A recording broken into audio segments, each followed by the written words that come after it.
ప్రైజ్లాడండి. అందరికీ వందనాలు. మనం ఇప్పుడు చదవబడినటువంటి వాక్యం 62వ కీర్తన మనందరికీ తెలుసు. దావీదు గారు రాశారు. దావీదు గారు 62వ కీర్తన రాశారు. ఇందులో ఎన్ని వచనాలు ఉన్నాయండి? 12 వచనాలు అండి. కానీ ఈయన మనకి దగ్గర దగ్గర 24 విషయాల గురించి మాట్లాడుతున్నాడు. 12 వాక్యాలే కానీ ఏంటంటే సుమారుగా 24 విషయాల గురించి మాట్లాడుతున్నాడు. కీర్తన 62:1 నా ప్రాణము దేవుని నమ్ముకొని మౌనుగా ఉన్నది అంటున్నాడు. 1 నమ్ముకున్నాడు, మౌనముగా ఉన్నాడు. ఆయన వలన నాకు రక్షణ. 3 ఆయన నాకు ఆశ్రయదుర్గము. 4 ఆయన నా రక్షణ కర్త. 5 ఎత్తైన కోటయు. 6 ఆయనే అంతగా కదిలింపబడు. చూడండి, 2 వాక్యాల్లోనే మన 6 విషయాల గురించి చెప్తున్నాడు. దావీదు ఎప్పుడైనా సరే మరి హృదయమారా ఆయన స్తుతిస్తూ ఉంటాడు. దేవుణ్ణి ఆరాధించడంలో ఆయన ఎక్కడ గొర్రెలు కాపురగా ఉన్నటువంటి ఆయన మహారాజుగా హెచ్చించబడ్డాడంటే ఎంతో హృదయం ఆయన అర్పించుకుంటున్న హృదయానుసారుడు అంటాడు దేవుడే. కానీ ఉన్నాయి కొన్ని వచనాలనే కానీ విశదీకరించి చూస్తే మనము అందులోని 6 విషయాలు చెప్తున్నారు. చూసారా? అదే 3-4 వర్సెస్ చూసుకుంటే ఈయన గురించి, ఈయన పైన ఈయన శత్రువులు, దుర్మార్గులు మరి ఈయన మీద చేయి కుట్రల గురించి మాట్లాడుతూ ఉంటాడు. 3వ వచనంలో ఎన్నాళ్ళు మీరు ఒకరిపై పడుదురు, ఎంతకాలమని ఒకరిపైన ఒకరు పడి దోసుకుంటారు. ఒరుగుచున్న గోడను పడబోవు కంచెయు ఒకడు పడదోయినట్లు. చూడండి, ఇదంతాను దుర్మార్గులాగా పడంతకేంటి దోసుకోవటం, దోపుడు చొమ్ము.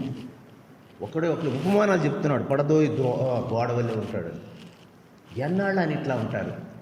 దేవుని మీద ఆధారపడండి, దేవుని మీద మీరు ఆనుకోండి అని ఆయన చెప్తూ ఉంటాడు. 3-4 విషయాల్లో 5 విషయాలు చెప్తూ ఉంటాడు. చూడండి, 3-4 వాక్యాల్లో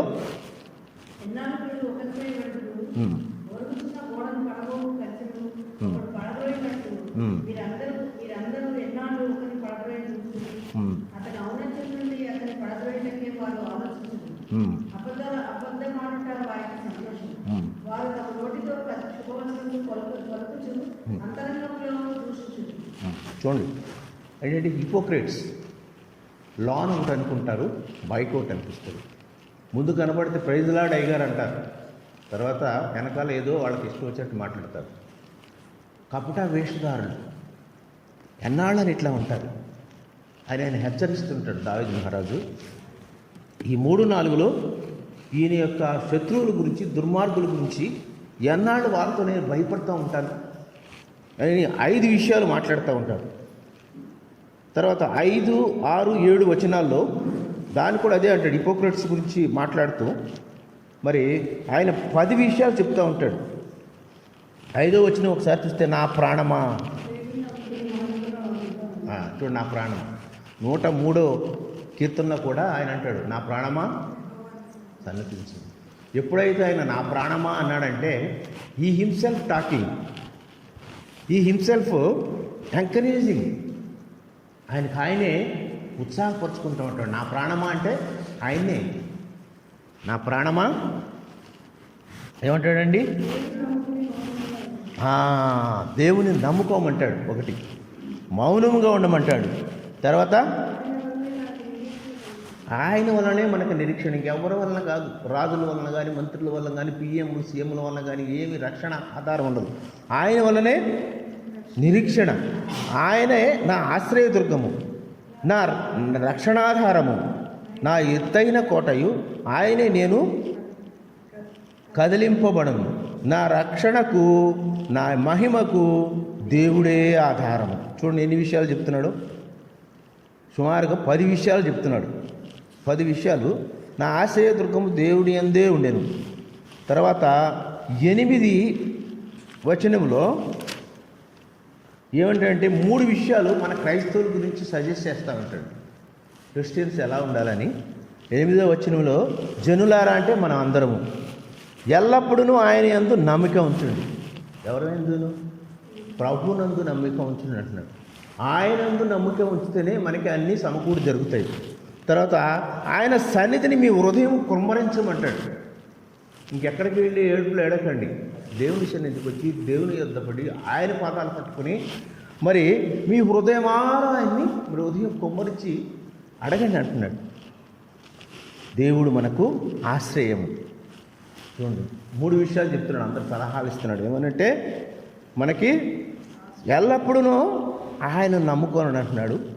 మీ హృదయమారా ఆయనని కుమ్మరించి ఆయన ఆరాధించమంటున్నాడు. ఆయనే మన ఆశ్రయదుర్గం.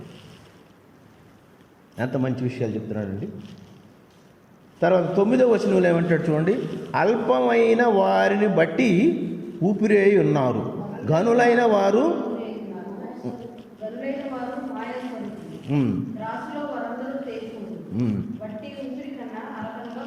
అది చూడండి ఎంత చూడండి. అల్పమైన మన జీవితం గాలి బుడగ లాంటిది అంటారు చూసావా?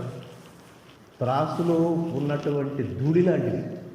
మనం కానీ చూస్తే మనం తేలిపోతూ ఉంటామంట. అది చక్కగా వివరిస్తున్నాడు. అలాంటి మన అల్పమైన జీవితం దేని గురించేనని ఆయన హెచ్చరిస్తూ ఉంటాడు.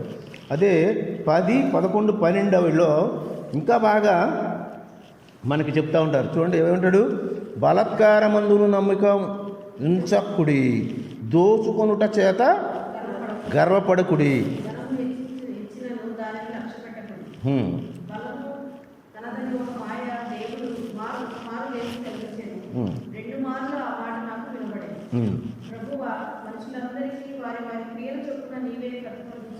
చూడండి ఆయన ఒక్క మారు చెప్తే మంచి విషయం మన చెవుల్లో గుంగురమని 2 మార్లు వినిపిస్తుందంట.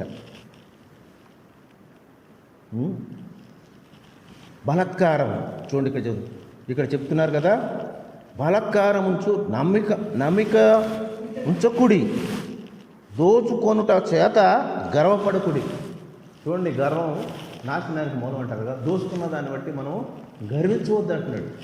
ఎంత బాగా ఎక్స్ప్లెయిన్ చేస్తాడంటే దావీదు ఇందులోను ఉన్న 12 వచనంలో 24 మనం గమనించి విశదీకరించి మనం చూస్తే చక్కగా చెప్పబడుతుంది. చివరికి ఏమంటారు, ఇదేమంటారండి లాస్ట్లోను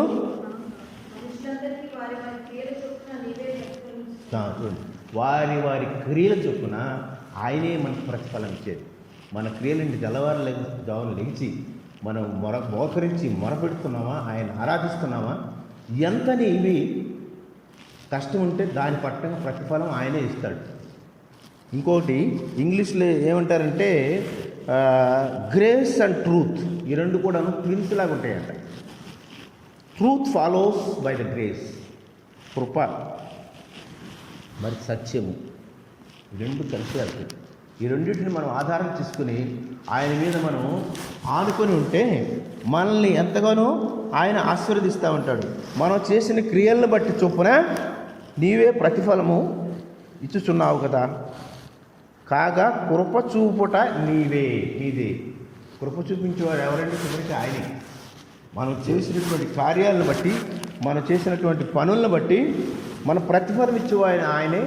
ఫైనల్గా ఆయన కృపే, ఆయన ఆనుకున్నవారు, ఆయన్ని హత్తుకున్నవారు ఎప్పుడు దేనికి తక్కువ కాకుండా ఉంటారు. ఈ కొద్ది మాటలు దేవుడు దీవించును కాదు.